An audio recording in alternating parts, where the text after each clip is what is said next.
এটা হলো কুমিল্লার বিখ্যাত লোনা ইলিশ ভর্তা। এটার আমি নাম দিলাম লোনা ইলিশের মরিচ নাড়া। হ্যালো, সবাই কেমন আছেন? প্রথমে আমি লোনা ইলিশ মাছের টুকরাগুলিকে ভালোভাবে গরম পানি দিয়ে ভালোভাবে কয়েকবার ধুয়ে নিয়েছি। তারপর যা যা লাগবে সব কিছুই নিয়ে নিলাম। মোটা করে কেটে রাখা পেঁয়াজ নিলাম, মরিচও নিয়ে নিলাম, আর এদিকে নিয়ে নিলাম রসুন। মরিচগুলিকে আমি ব্লেন্ডারে পিষে নেব, পাটায়ও পিষে নিতে পারবেন। আর লোনা ইলিশ মাছগুলিকে আমি পাটায় থেতলে থেতলে নিচ্ছি।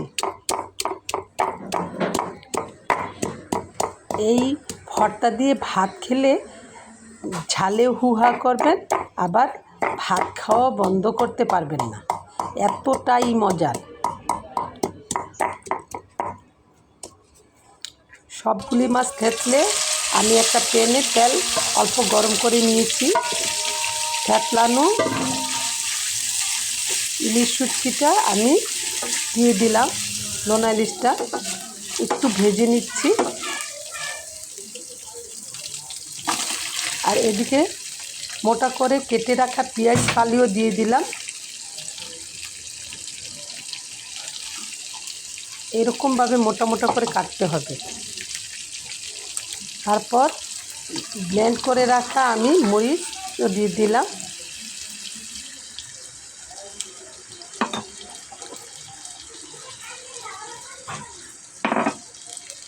এটা পেঁয়াজটা তেলে ভাজা যাবে না, মানে অল্প পানি দিয়ে নেড়ে চেড়ে সিদ্ধ করে নিতে হবে।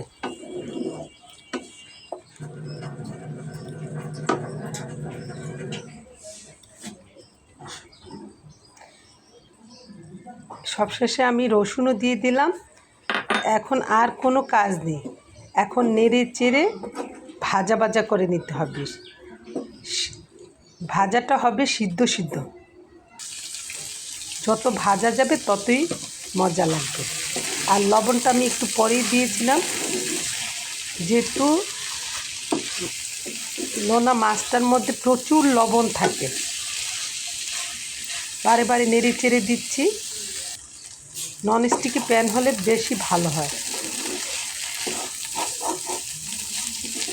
যত ভাজা যাবে ততই মজা লাগবে। পেঁয়াজটা থাকবে সিদ্ধ সিদ্ধ কিন্তু ভাজা ভাজা। আর মরিচ আর একটু বেশি হলে বেশি মজা লাগতো।